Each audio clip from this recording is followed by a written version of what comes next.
Hello students, आज जो मेरा लेक्चर है वो लेक्चर है आपका ऑटोमेटिक वेट टेंशनिंग डिवाइस के ऊपर। और इस लेक्चर में आपके साथ डिस्कस करूंगा कि ऑटोमेटिक वेट टेंशन डिवाइस होता क्या है और ये टेम्परेचर कंपनसेशन में कैसे हम इसको यूज़ करते हैं। पहले तो हम इस टॉपिक को समझते हैं कि इसका मतलब क्या है। ठीक है। तो पहले ये है कि ऑटोमेटिक वेट जो आपका टेंशनिंग एक डिवाइस होता है। ठीक है। और उसको हम कैसे डिफाइन कर सकते हैं, है ना। जो आपका जो ऑटोमेटिक वेट टेंशनिंग डिवाइस है उसमें एक्चुअली क्या है वो कि इट इज़ अ डिवाइस, ठीक है, for maintaining the tension of O H E. ठीक है, समझिए, tension of O H E conductors constant under all ambient temperature condition. पहले मैं इसको समझाता हूँ क्या है। मान लीजिए आपके पास एक ये पोल है, ठीक है, दूसरा पोल आपका ये है, ठीक है। एक ये आपका मास्ट हो गया, ये आपका पोल हो गया। अभी पोल समझिए, मास्ट आप भी आपको समझ में नहीं आएगा। यहाँ पे आपने ये फाउंडेशन लगा दिया और आपने एक कंडक्टर लगाया, वो ऐसे होकर के जा रहा है, ठीक है, यही हो गया। अब क्या है कि अब जैसे ये कंडक्टर है तो कंडक्टर ये झूल रहा है ना, ये तो इस कंडक्टर में अपना इसका एक टेंशन होगा, इस कंडक्टर का अपना एक टेंशन होगा। तो ये जो आपका है टेंशन इन कंडक्टर, ठीक है। अब ये टेंशन इन कंडक्टर आता कहाँ से है? टेंशन इन कंडक्टर आता है, वो आपका आता है वेट की वजह से, है ना। जो उसका वेट है ना, वो उसकी वजह से टेंशन आता है। तो ये सेंटर है आपका, और ऐसे ये एरो गलत बन गया, ऐसे इसको ऐसे समझ लीजिए, ये एरो इधर से और ये एरो इधर से, ठीक है। और इस पे ये काम करता है इसका वेट mg। देखिए ये डायग्राम मैं बना रहा हूँ आपको समझाने के लिए, एग्जाम में आपको ये नहीं बनाना है। कुछ कुछ चीज़ें मैं आपको वीडियो में दिखाता हूँ, बताता हूँ आपको समझाने के लिए। तो कोई ज़रूरी नहीं है कि जो चीज़ आपको वीडियो में, हर चीज़ जो मैं आपको कुछ समझाने के लिए बता रहा हूँ वो चीज़ आपको एग्ज़ाम में वही बनाना है। एग्ज़ाम में आपको जो करना है वो मैं आपको बता दूंगा। ये मैं आपको समझाने के लिए बता रहा हूँ कि टेंशन आता कहाँ से है, क्योंकि बहुत लोगों को ये कॉन्सेप्ट नहीं होगा कि टेंशन आता कहाँ से है तार में। ठीक है। तो ये mg की वजह से, मतलब ये जो वेट इसका जो है mg वेट होता है, ठीक है। m हो गया आपका मास और g हो गया आपका एक्सलरेशन ड्यू टू ग्रेविटी, जिसको कहीं कहीं 9.8 लिखते हैं, 10 भी लिखते हैं। तो इस वेट की वजह से क्या होता है, तार झूल जाता है नीचे, है ना, तो इसमें टेंशन आ जाता है। तो अब आप कितना भी अवॉइड कर लीजिए, टेंशन तो रहेगा ही तार में, ठीक है। तो अब इस टेंशन को हम हम क्या कर चाहते हैं कि हम इस टेंशन को मेंटेन करके रखें, ठीक है। इस टेंशन को हम चाहते हैं कि हम मेंटेन करके रखें। तो इस चीज़ को मेंटेन करके रखने के लिए हम automatic weight tension device use करते हैं, ठीक है। इस टेंशन को कांस्टेंट रखने के लिए या मेंटेन रखने के लिए हम automatic weight tension device use करते हैं। अब आप कहोगे सर ये under all ambient temperature condition जो है, इसका क्या मतलब है? एम्बिएंट टेम्परेचर कंडीशन मतलब होता है जो आपका सराउंडिंग टेम्परेचर है उसको हम बोलते हैं एम्बिएंट टेम्परेचर कंडीशन।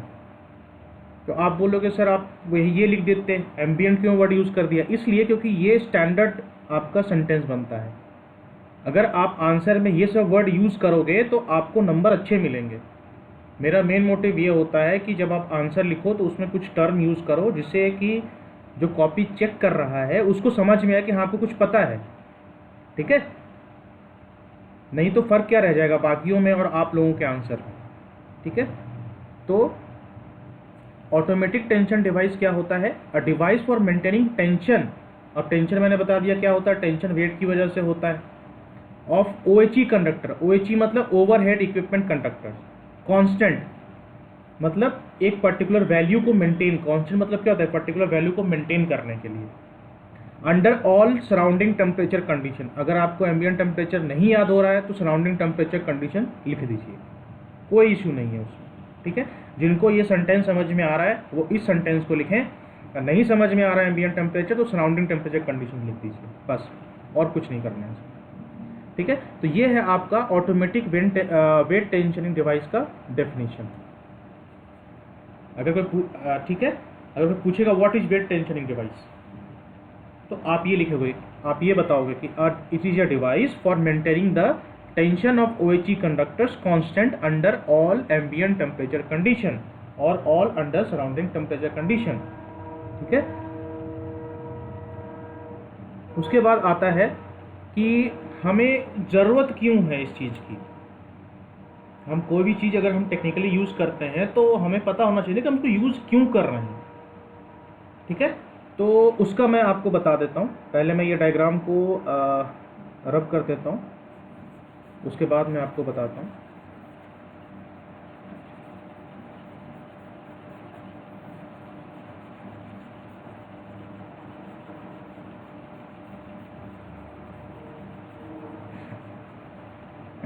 देखिए अब मैंने आपको ये डायग्राम रब कर दिया, अब मैं आपको बताता हूँ। अब क्या है कि अब जैसे गर्मी का टाइम होता है, तो गर्मी के टाइम में आपको पता है कि चीज़ें जो होती हैं वो फैलती हैं, है ना। तो तार भी आपका लोहे का, तार भी आपका कॉपर का बना या एल्यूमिनियम का होता है, तो टेम्परेचर की वजह से उसमें भी एक्सपेंशन आएगा, है ना।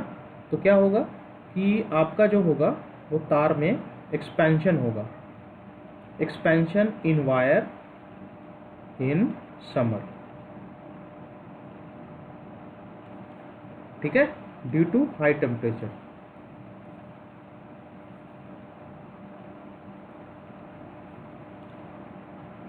तो अब क्या होगा, अगर आपका तार जो है वो एक्सपैंड करेगा तो क्या होगा बेटा। अब जैसे मान लीजिए कि ये है आपका नॉर्मल कंडीशन में सैग बना हुआ है ऐसे करके, ठीक है। इसको मैं और अच्छे से बना देता हूँ।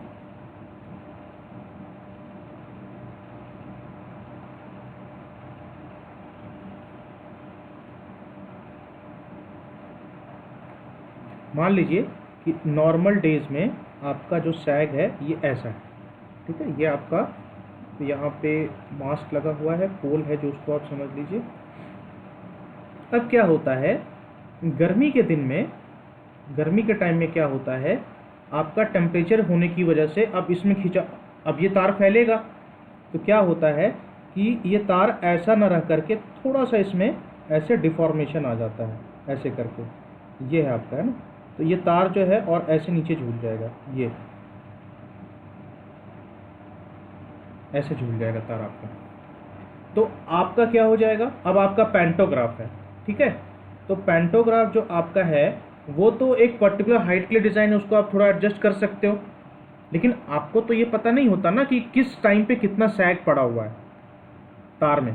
तो क्या होगा कि जब आपका पैंटोग्राफ जो है, जब आपका पैंटोग्राफ जो है ना, वो ये लोकोमोटिव का जो पैंटोग्राफ है जब वो ऐसे होकर के टच करके निकलेगा तो क्या होगा, यहाँ पे स्पार्किंग होगी, क्योंकि ये सैग अब इसमें ज़्यादा हो गया तो तार ज़्यादा झूल गया, तो पैंटोग्राफ से आपका ये तार जो है वो टकराएगा भी और इसमें यहाँ पे आपका स्पार्किंग हो सकता है लूज कनेक्शन की वजह से, ठीक है। तो अब हमें क्या करना पड़ेगा कि जो भी सैग आया है तार को वापस खींचना पड़ेगा। तो वापस खींचने के लिए हमें कुछ ना कुछ यहाँ पर ऐसा चाहिए, है ना। वापस तार को खींचने के लिए अब आदमी से तो आप खिंचवाओगे नहीं, तो कुछ ना कुछ ऐसा हमें डिवाइस चाहिए जिससे हम इस चीज़ को खींच सकें। तो इसी चीज़ को खींचने के लिए यहाँ पर हम क्या करते हैं, आपका ऑटोमेटिक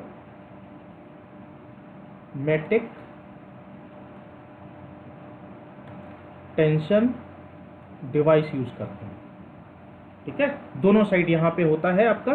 तो क्या करते हैं, अब इसमें हम वेट कम ज़्यादा कर सकते हैं, मैं वो आपको फोटो भी दिखाऊंगा। तो वेट कम ज़्यादा करके आप उसमें टेंशन मेंटेन कर सकते हैं, ठीक है यहाँ तक। चलिए, और ठंडी के टाइम पे क्या होगा, ठंडी के टाइम पे क्या होता है, चीज़ें सिकुड़ती हैं, तो ठंडी के टाइम पे क्या होगा, आपका जो तार है वो थोड़ा ऊपर की तरफ चला जाएगा ऐसे। तो उस टाइम पे भी क्या होगा, आपका पेंटोग्राफ से इसका हाइट जो है वो स्टैंडर्ड हाइट जो है वो ज़्यादा हो जाएगा, है ना। तो उस टाइम पे क्या होगा, करंट जो है वो सही तरीके से पेंटोग्राफ में नहीं पहुंच पाएगा। तो उस टाइम पे आपको क्या करना पड़ेगा, उस टाइम पे आपको यहाँ पे वेट रिलीज करना पड़ेगा, है ना, ताकि आपका तार जो है वो झूल करके फिर रेड वाले में आ जाए। मतलब जो रेड वाला है वो आपका स्टैंडर्ड है ना, और जो मैंने आपको ग्रीन में बनाया है वो आपका समर का है, और जो मैंने आपको ब्लू में बनाया है वो आपका विंटर का है। ठीक है, ये चीज़ है आपका। तो हम हमेशा ये चाहते हैं कि हम स्टैंडर्ड मेंटेन करके रखें। ठीक है, तो गर्मी के टाइम हम क्या करेंगे, वेट को बढ़ा करके तार को खींचेंगे, ठंडी में उसको रिलीज करेंगे। ठीक है, यहाँ तक समझ में आया। तो और इस वजह से हम ये ट्राई करते हैं कि हमारा जो कनेक्शन हो वो स्पार्किंग ना हो उसमें, वही लिखा है यहाँ पे, स्पार्कलेस कलेक्शन ऑफ करंट। ठीक है, अब मैं ये सेंटेंस पढ़ देता हूँ और मैं आपको समझा देता हूँ। ठीक है, क्या लिखा है, the tension in overhead lines in traction system depends upon temperature. जो ओवरहेड लाइन में जो टेंशन है वो टेम्परेचर पर डिपेंड करेगा। ठीक है, higher temperature lead to expansion of conductor, जो मैं अभी आपको बता रहा था, तार खींचेगा। यहां मैंने वर्ड भी यूज किया, expansion of conductor. It is therefore necessary to minimise मतलब कम करना, the sag to the least, मतलब सैग जितना कम से कम हो सके, है ना। To minimise the sag to the least का मतलब होता है सैग को जितना कम से कम हम कर सकें। सैग ज़्यादा मतलब क्या हुआ, अगर ज़्यादा झूलेगा तो सैग ज़्यादा होगा, कम झूलेगा तो सैग कम होगा।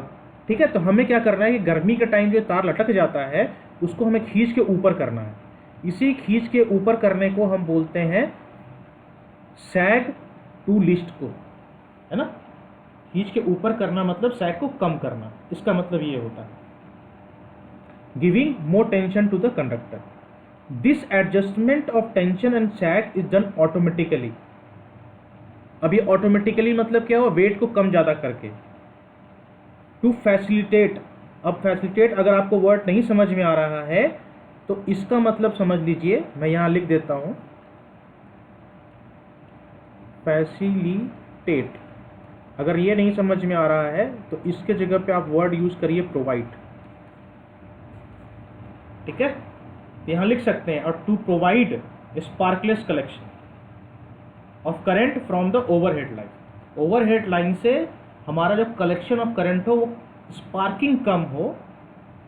ठीक है, इसलिए हम इस चीज़ को हम यूज़ करते हैं। तो आपसे एग्जाम में क्वेश्चन कैसा आ सकता है इस टॉपिक से, क्वेश्चन ये आ सकता है, जो क्वेश्चन बनता है कि व्हाट इज ATD। ठीक है, what is ATD, why it is required। ठीक है, ऐसा क्वेश्चन बन सकता है। दूसरा ये बन सकता है क्वेश्चन, मैं क्वेश्चन भी आपको साथ साथ में बताता चला जाता हूँ कि बहुत लोगों को केवल मतलब होता है कि हमें क्वेश्चन आंसर बता दीजिए, हम वही लिख लेंगे। समझ के तो ज़्यादा फ़ायदा नहीं है, तो हम क्वेश्चन आंसर ही पढ़ लेंगे, तो वो भी मैं कर देता हूँ। दूसरा क्वेश्चन ये बनता है कि what is automatic tensioning device. ठीक है,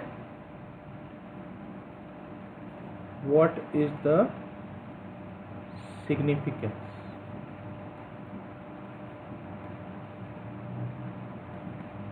ठीक है, तो इस वाले ये जो पूरा है, अगर इन दोनों में से कोई भी क्वेश्चन आया, ये आया या फिर ये आया, इतना लिखेंगे आपका काम हो जाएगा। ठीक है, इतना लिखेंगे आपका काम हो जाएगा। ये है आपका, इस स्लाइड में दो क्वेश्चन बनते हैं अलग अलग तरीके। क्वेश्चन का मतलब एक ही है, पूछा अलग अलग तरीके से गया है। ठीक है, अब ये है कि काम कैसे करता है। सबसे पहली बात तो मैं ये बता दूं, ये डायग्राम आपको एग्जाम में नहीं बनाना है, पहले ये समझिए।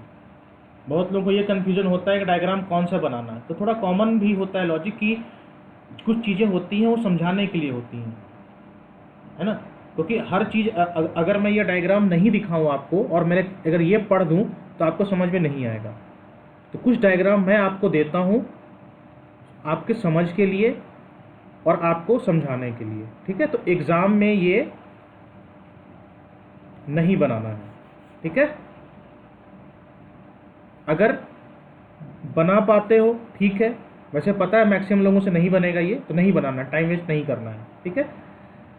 तो अब ये समझाने के लिए आपको दिया गया है। अब ये काम कैसे करता है? अच्छा, आप मेरे को एक बात बताइए कि अगर हमें तार में टेंशन देना हो, मतलब तार को खींचना हो, तो ये जो आपका लगा हुआ है ये है आपका वेट, ठीक है। इसको हम वेट कम ज़्यादा कर सकते हैं, वेट को बढ़ा सकते हैं, वेट को हम घटा सकते हैं। बाकी ये तो पार्ट्स दिया हुआ है आपका, ये आपका रेगुलेटिंग इक्विपमेंट है, मतलब ये आपका चक्की टाइप का होता है, इसको हम घुमा करके इसको हम तार को, अब यहाँ पे आप वेट टेंशन दोगे तो ये आपका पुल्ली के हेल्प से हम इसको तार को खींचेंगे। ये आपका टर्न बकल होता है, इंसुलेटर है, ये सब याद करने की ज़रूरत नहीं है, ये मैंने इसलिए दिया है ताकि आप ये डायग्राम देखो तो समझ में आ जाए कि कहाँ क्या होता है। याद करने की ज़रूरत नहीं है, इसको नॉलेज के लिए रख लीजिए। बहुत लोगों को इसकी आवश्यकता नहीं होगी कि नॉलेज हमें बढ़ाना है, तो लेकिन फिर भी आप ये रख लीजिए, ठीक है। और उसके बाद है इक्वलाइजिंग लिंक। इक्वलाइजिंग लिंक होता है मतलब कि अब क्या होता है कि अब कभी भी चीज़ बैलेंस तो होता नहीं है, तो इसको हम टाइट करके इक्वलाइज करते हैं ताकि हमारा जो टेंशन हो पूरा यहाँ जो तार है, आगे जो तार जाएगा वो मेंटेन रहे। फिर आपका है इसमें कॉन्टैक्ट वायर, देखिए ना, ये कॉन्टैक्ट वायर है आपका, यहाँ पे ये हम खींचते हैं, और ये 5 जो है कैटेनरी है, मतलब ऊपर में कैटेनरी है, नीचे में कॉन्टैक्ट वायर है। तो इसी चीज़ को इक्वलाइज करने के लिए हम क्या यूज़ करते हैं? इक्वलाइजिंग लिंक यूज़ करते हैं, ठीक है। और साथ में ये आपका नंबर 7 है, ये है आपका काउंटर वेट। यही पूरा खेल है आपका यहाँ पे। अब क्या होता है इसमें ये क्या होता है कि the tensioning device consist of A pulley block और अ विंच। नहीं याद हो रहा विंच, छोड़ दीजिए, पुल्ली ब्लॉक लिखिए सीधा सीधा, ठीक है। तो the tensioning device consist of pulley block, ये है आपका पुल्ली ब्लॉक पूरा सिस्टम, यहाँ से यहाँ तक ये पुल्ली ब्लॉक सिस्टम है, ठीक है। With suitable reduction ratio. Reduction ratio मतलब होता है कि इस वेट को आप कम भी कर सकते हैं, ज़्यादा भी कर सकते हैं, ठीक है। अब this arrangement is made on the two side of catenary.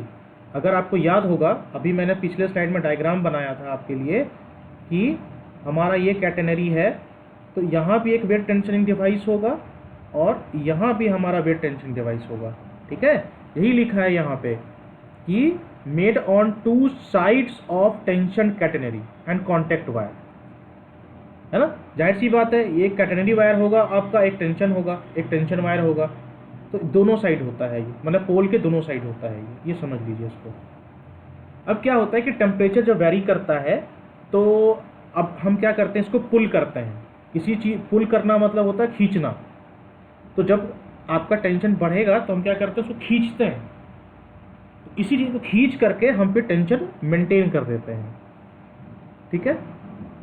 और इसमें जो काउंटर वेट होता है 400 kg तक के आसपास का होता है, स्टैंडर्ड है आपका, ये 400 kg हम रखते हैं इसमें पूरा, ठीक है। ये पूरा 400 kg का होता है, तो इसके हिसाब से आपका जो डिस्क है आप इसको कम ज़्यादा कर सकते हैं। डिस्क आप घटाएंगे तो 400 से कम जाएगा, बढ़ाएंगे तो 400 ज़्यादा बढ़ जाएगा, ठीक है। और मेन मोटिव ये होता है कि हम 100 kg का आपका टेंशन मेंटेन करके रखें कैटेनरी में और कॉन्टैक्ट वायर में, ठीक है। तो अगर आपसे क्वेश्चन आता है, अब इससे क्वेश्चन कैसा बन सकता है? क्वेश्चन ये बन सकता है कि what is automatic tensioning device, how does it work. एक तो ये क्वेश्चन बनता है, ठीक है। दूसरा क्वेश्चन ये बनता है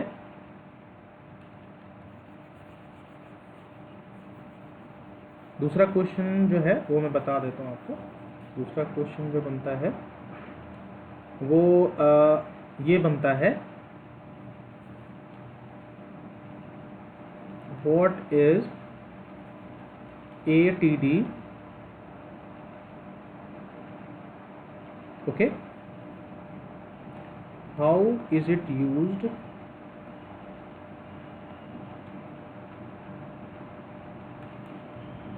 to maintain tension in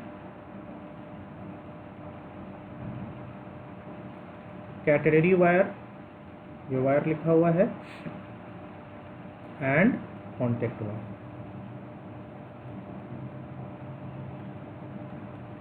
दूसरा क्वेश्चन ये पूछ सकता है, तो व्हाट इज एटीडी पूछेगा तो पहले स्लाइड में जो था ये डेफिनेशन लिखना है आपको, ठीक है, और हाउ इट वर्क्स, और उसका हाउ इट वर्क्स में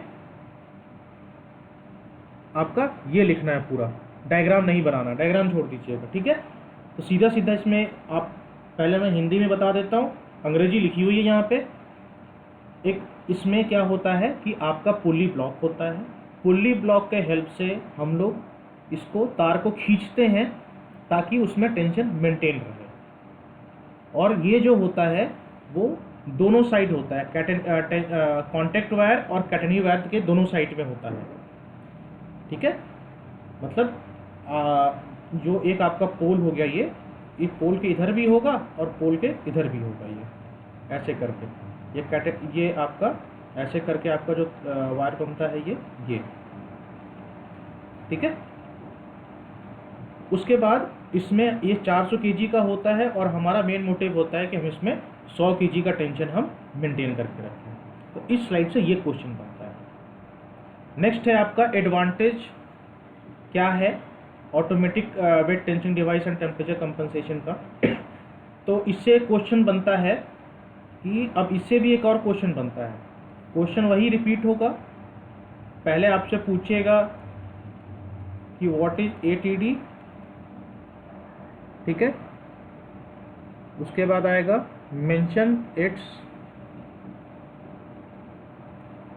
एडवांटेजेस, ये भी एक क्वेश्चन बनता है। तो एटीडी का डेफिनेशन पहले स्लाइड से लिख लेना, जो मैंने आपको 2 लाइन का दिया है, ठीक है, ये हो गया आपका, और मेंशन इट्स एडवांटेज हो गया आपका। तो एडवांटेज क्या है, पहला तो ये कि स्पार्कलेस करंट कलेक्शन होता है, मतलब आपका जब हम इसको यूज़ करते हैं तो करंट कलेक्शन में स्पार्किंग नहीं होती है। और डायनामिकली स्टेबल मतलब क्या होता है, इन एवरी वर्किंग कंडीशन, हर एक वर्किंग कंडीशन में स्टेबल हो जाता है। मतलब अब वर्किंग कंडीशन कौन सा हो गया, वो हो गया आपका टेम्परेचर वेरिएशन की बात कर रहा है, ठीक है। देखिए ये डायनामिकली स्टेबल एक टेक्निकल टर्म, अगर आप टेक्निकल टर्म को नहीं समझेंगे तो आगे टेक्निकल में बहुत दिक्कत आएगी। इसलिए मैं टेक्निकल टर्म जानबूझ के रखता हूँ कि उस चीज़ को मैं समझा पाऊँ और आप समझ पाएँ, क्योंकि टेक्निकल टर्म से दूर भाग के कुछ नहीं होना है, आज नहीं कल नहीं परसों वो आपके मत्थे पड़ना है। तो समझने की कोशिश करिए, चीज़ों से भागने की कोशिश मत करिए, ठीक है। आगे जब आप जॉब करेंगे ना, तो आप ये नहीं कह सकते कि सर ये काम हमसे नहीं होगा, हम नहीं करेंगे, आपको करना पड़ेगा, समझ के करिए। तो इस चीज़ की आदत बनाइए आप लोग। अब OHE becomes more dynamically stable under all atmospheric condition, हर एक एटमॉस्फेरिक कंडीशन में, मतलब हर एक टेम्परेचर वेरिएशन कंडीशन में ये काम करे। रिडक्शन इन वियर, वियर मतलब होता है जो चीज़ खराब हो जाता है ना, और both contact wire and the pantograph collecting strip. Wear and tear सुना आपने, जैसे घिस जाना, घिस करके खराब हो जाना, कम हो जाना, उसको हम बोलते हैं वियर। पहनने वाला वियर नहीं है ये है वियर आपका जो घिस करके खराब होता है, उसके बारे में बात हो रही है।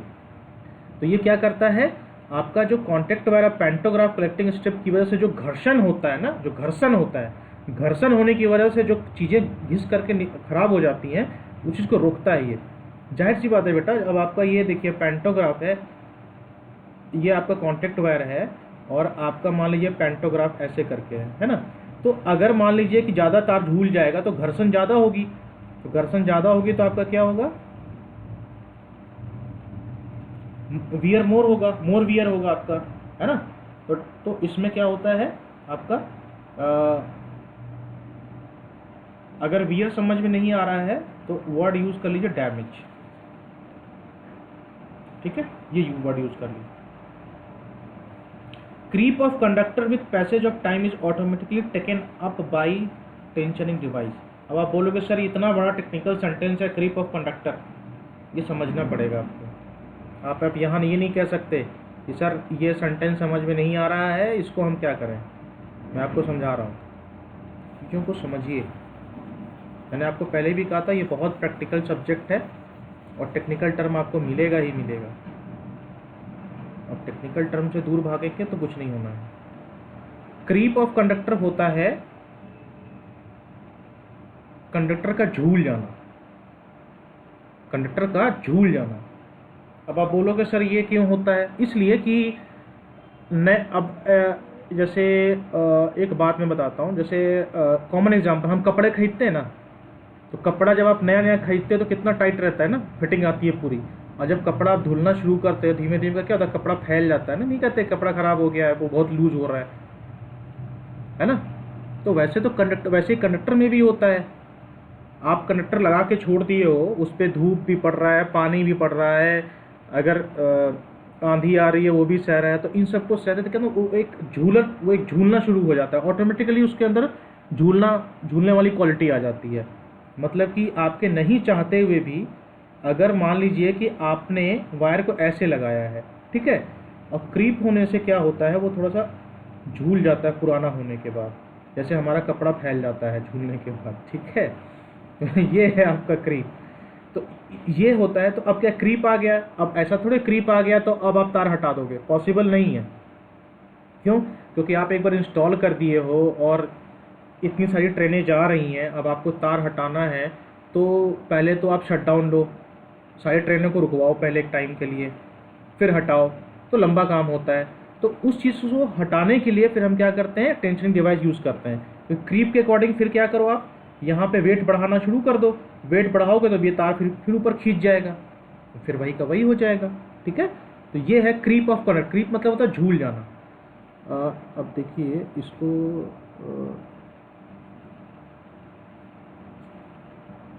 देखिए, हिंदी तो हमने लिख दिया है, आपको समझ में आ जाना चाहिए। झूल जाना है ना, क्रीप ऑफ कंडक्टर मतलब झूल जाना, ठीक है। Because of fix tension fluctuation in the heights are minimised. मतलब अब टेंशन फिक्स हो गया तो अब क्या होता है कि इसके अंदर जो वाइब्रेशंस होता है वो कम हो जाता है, तो अब फ्लक्चुएशन ज़्यादा नहीं होता है, तो आपका सिस्टम स्टेबल हो जाता है, ठीक है। तो ये था मेरा आज का लेक्चर आपका ऑटोमेटिक वेट टेंशनिंग डिवाइस के ऊपर, और वो टेम्परेचर कंपनसेशन कैसे करता है। मैंने आपको हर एक स्लाइड में बता दिया कि उससे क्वेश्चन कैसा बन सकता है और उसमें क्या क्या लिखना है, ठीक है। इसके बाद अगर कोई डाउट हो आपको तो प्लीज़ पूछिए, और मैं अपने नोट्स में टेक्निकल टर्म यूज़ करूँगा, मैं समझाऊँगा भी। मेरा मेन मोटिव इसके पीछे यही है कि आपको टेक्निकल टर्म का ज्ञान हो, ठीक है। चीज़ों को आसान करके मैं समझा दूँगा, टेक्निकल टर्म आपको समझना पड़ेगा और मैं समझाऊँगा उसको, क्योंकि टेक्निकल टर्म से दूर भागने से कुछ नहीं होगा। रही बात इंग्लिश की, तो इंग्लिश इतना टफ नहीं है, सेंटेंस को तोड़ मोड़ के कैसे लिखना है वो मैं आपको बता दूंगा। मैं जो अगर आपको नोट्स देता हूँ वो स्टैंडर्ड लाइन होता है, उसको आप किसी भी बुक से, किसी भी नोट से, किसी भी क्वेश्चन बैंक से कंपेयर कर लीजिए, इस टॉपिक के ऊपर आपको लगभग ऐसा ही सेंटेंस लिखा हुआ मिलेगा। तो जब आप वो चीज़ याद करके लिखने की कोशिश करते हो तो फिर ये भी याद हो जाएगा, बस समझ में आना चाहिए। वही समझाने की कोशिश मैं करता हूँ हर एक पॉइंट को, ठीक है। तो इसके ऊपर कोई डाउट हो, कोई इशू हो तो आप प्लीज़ पूछिए। और अगर इसके ऊपर मैंने क्वेश्चन भी बता दें कैसे क्वेश्चंस आते हैं, तो अगर नोट्स अगर आप ऐसे नहीं बना पा रहे हो स्लाइड देख करके, क्योंकि मैं समझ रहा हूँ कि आपको मैं पॉइंट टू पॉइंट चीज़ें दे रहा हूँ, तो अब आपसे इस पॉइंट में से कुछ पॉइंट नहीं निकल पा रहा है, तो आपको लग रहा है इसमें अब मैं इसमें क्या नोट्स बनाऊँ, तो कोई ज़रूरत नहीं है। अगर आप ये पॉइंट समझ करके लिख देते हो एग्ज़ाम में तो नोट्स खुद बनाने की ज़रूरत है ही नहीं। नोट्स में भी आप यही लिखोगे जो मैं आपको दे रहा हूँ। तो अगर आपको ये पॉइंट समझ में आ जाते हैं, उसको अपने शब्दों में नोट्स में लिख लीजिए, क्वेश्चन आंसर टाइप में, बस वही आपका नोट्स हो गया, और यही आपका क्वेश्चन बैंक भी होता है। ठीक है, तो thank you so much for watching this video. और अगर कोई डाउट हो तो प्लीज़ पूछिए, and please do take care of your self.